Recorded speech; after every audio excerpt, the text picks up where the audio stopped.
And right now, they are on their way home. The Sky 11 drone right here was over Bloom Elementary School. This video is from 2 o'clock this afternoon. Our crew at the scene said everything here went smoothly at dismissal, and our crew also reports the students appear to have been released 20 minutes early. And then let's move you over to Highland Middle School, where our news team there also noticed dismissals going out about 20 minutes early today, and noticing many more cars, as you can see, moving around there in a circle with parents picking up their kids, avoiding the school buses altogether. But our folks also said everything appeared to go very well at Highland Middle School. And with that, it is Back to School Part 2, and tonight the WHAS 11 news team is bringing you coverage from this morning right to this very minute. Hello, everybody, and thanks for joining us. I'm Doug Proffitt. JCPS is telling us that there were no early dismissals today, so we are trying to get them to clarify over what we saw happening. The story of the minute, though, is that it's much better than it has been last week at this time. And as we know, though, the real test is going to be over the next few hours. So let's join WHAS 11's Isaiah Kim Martinez. He's at one school bus live right now in the South End. So, Isaiah, when did you get to your location, and what have you been seeing? When did that bus arrive, or has it yet? Doug, actually, we're talking in the last 5 or 10 minutes here, one of many buses to come right behind me, which this is the intersection of Auburn Oaks and New Cut Road, which of course, as you know, is a very, very well-traveled, highly traveled intersection here. One of the many prominent bus stops we've been told about. We know that a bus came here, here in the south end of Louisville just in the last 5 minutes. I was speaking with a grandmother actually. Her name is Leslie. She was waiting for her 4th grade son, Josiah, who is from Kenwood Elementary. He got out about 3:50 and was dropped off in the last 10 minutes. So we're talking about 50 minutes here or so. Interestingly enough, the video you're looking at was actually from a previous location just down the road. That was Southside Drive and Woodmore Avenue. Over there, similar situation, parents waiting for their elementary schoolers, in that case, 1st graders, and they waited also about 50 minutes. So this is ultimately relative, right? If you consider 50 minutes to an hour decent for first day back ride home, which some families might, take with that what you will. Again, it's a situation where JCPS did say there would be delays, but again, what parents are really trying to avoid are those delays deep into the night, whether that be early evening or of course, what we don't want, which is when the sun starts to set here. So those are just some of the things we've been seeing. We did talk to one great grandmother who was working across town to pick up 3 of her kids and making sure they were good to go. I think Monday, when they open it up to the high schoolers, they're really going to have a problem. Plus, they're getting out in the middle of this traffic. I mean, you're letting these kids out when all this traffic's starting to hit going down New Cut. And it's like, why would they do that? I mean, did anybody know how much traffic is on these roads at that time of day? And that's exactly what many parents have talked about. These bus stops being across very, very highly traveled, high-speed lanes near train tracks. And of course, she also referenced the big test will come this Monday when high schoolers come back into the mix. Doug, we've talked about this as well. You add that influx, and that's going to be the real test. We also know some schools let out early today, so possibly changing those results here a little bit as far as getting back home times. So we're going to continue to check things out here in the south end. Of course, at 6 o'clock as well, there are still kids out there likely who need to be picked up. Doug? Isaiah, before you go, so you're not far from the main Nichols bus compound, which is the transfer station there. So describe for me, tell me what kind of reviews you're getting so far from the parents and maybe students you've been talking to. How are they saying that this went this afternoon?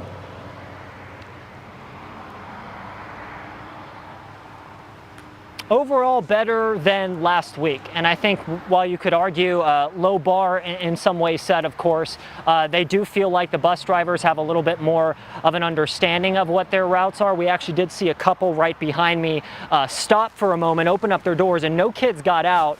So there still are some of those, I don't know if you want to call them ghost stops or stops where essentially nothing happens. The school district wants to iron out those, of course, to make sure that no time is wasted, of course, getting to the places where kids are and, of course, dropping them off to their parents. Doug?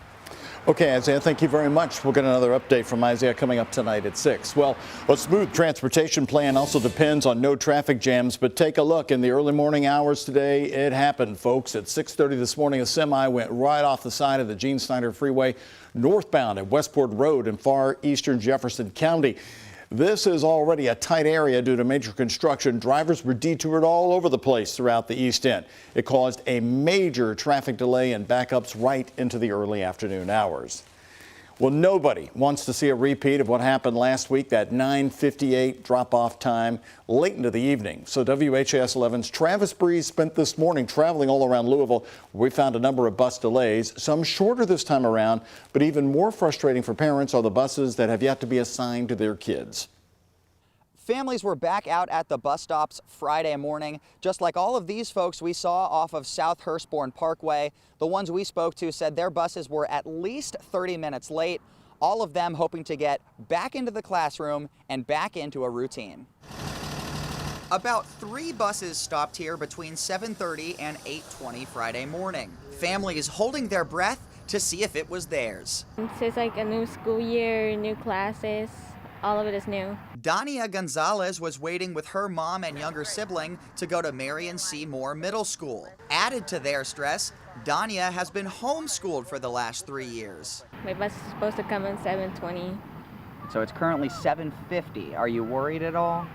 Kind of. She still had not been picked up when we left at 8:20. My only complaint was the school not answering the phone after school release, me not knowing where she's at. Maisha Mosley works from home, so she is able to take her daughter to school if it comes to that. She says it's the ride home that is the most worrisome. And she's calling, telling me she's hungry and she has to go to the bathroom and things like that. So, they eat lunch pretty early and then them not getting home until 3 hours later. Erin Hinson is happy with her son's bus. Have a good day, pal. It arrived within 6 minutes of its scheduled time and arrived at school 20 minutes after the first bell. On the other end of the spectrum is Berkeley Collins. Honestly, it kind of makes me feel a little bit powerless. Even after days and days of calling her daughter's elementary school, she still does not have an afternoon bus stop. I ended up having car trouble and kitchen plumbing trouble at the same time. So Friday, she couldn't let her daughter Arai go to school because she would have had no ride home. I expected to always have that bus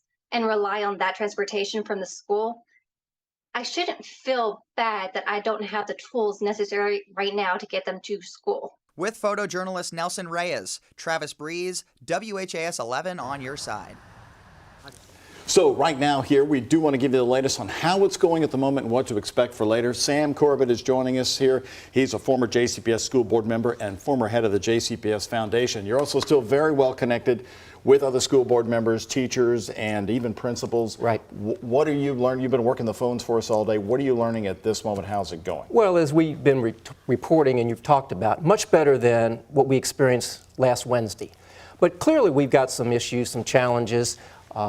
The communications breakdown seems to not be totally solved because, as you were talking, potentially students have been released early and parents didn't necessarily know they were going to be at the bus stop or be released early. So still got some challenges, and it's only, 5 o'clock? So. JCPS telling us that they didn't really do early dismissals, but we were at several schools where they were letting out 20 minutes early. What are your sources telling you? Well, what are you hearing? I'm hearing the same thing, Doug, that certain schools were letting kids go a little bit early. And in some cases, parents being unaware of that. Is this the redo JCPS needed, though, today? I know it's not the real test. That comes Monday. Right. Well, we have to consider several things. Number one, how many families drove the children today versus using the bus system? I think that was significant. How many families didn't send the kids to school today because they didn't have a lot of faith in what was going to happen with the buses? And as you just said, the true test is Monday when you're having all 96,000 kids in the system. JCPS expected 60,000 to go back today. They're telling us their estimate so far is 40,000 were on the buses. Right. And so obviously the balance were either walkers or car drivers or whatever. Okay, so the bugs that need to be worked out over the weekend, what are they? Well, they need to refine the communication system. They've talked about this app that they're going to use, which I think at this point is only available to school people, but ultimately will be available for parents. That could be critical to know where the bus is, so you have some sense of where your child is. and continue to do the kinds of things that they have been doing with the fact that you've got all 96,000 kids. You heard Isaiah's report. He's down on the south end there by Iroquois Park at a bus stop around New Cut. The children there dropped off a little bit before 5, about Right. 4:50, got out just after 3 o'clock. What's your review on that return? Well, I mean, if you look at this as really a first day of school, then that's not bad. The challenge is, what expectation do families and parents have after what happened last week? I mean, Dr. Polio clearly laid out they made some mistakes. They were going to solve as best they could those problems. So what's fair? An hour late, an hour and a half? That's the key point. Well, okay, let's talk about the late dismissal, the late drop-off tonight. What is fair? What is going to be acceptable tonight? How late? Well, the system has said that they want all of the buses to be clear of their depots by 7:10 tonight. Well, that's good, but what happens, how long does it take for the bus to go from the depot to the individual stops? And ultimately, what time is the last child going to get off the bus? So we don't expect a 9:58 tonight? No, clearly we don't. But is 8 o'clock acceptable? Is 7:30 acceptable? I mean, who knows? Well, normal back to school. Right. We sit here on the evenings, and I've done 36 of these Right. back to schools, and normally it's 7:30, sometimes quarter to 8 on a regular back to school. Right. Which people expect. But after what happened last Wednesday, the expectation is much higher than it was. I'm interested in your thoughts. You watched Dr. Marty Polio's news conference last week. Do you expect him to be in that job next year? Well, you could obviously see, and not hard to imagine, the amount of stress that he's under, the pressure he's under. He clearly accepted responsibility, which I think was appropriate. And he's also stated that, he could retire, he could leave that job and financially be as good or better than if he stays in the job. So roll the dice on whether or not he's superintendent July 1. You don't see him being fired if he... No, clearly, no. I think the board is frustrated. You heard that the other night. But no, I have no sense that anybody's talking about letting the superintendent go. What about transportation director and others? Well, I mean, ultimately, is anybody going to be accountable? And the ultimate accountability would be you no longer have your job. All right. Sam Corbett, thank you very much following the return to school for us. And we'll be also watching this again tonight on the night team at 11. Thank you, Sam. My pleasure.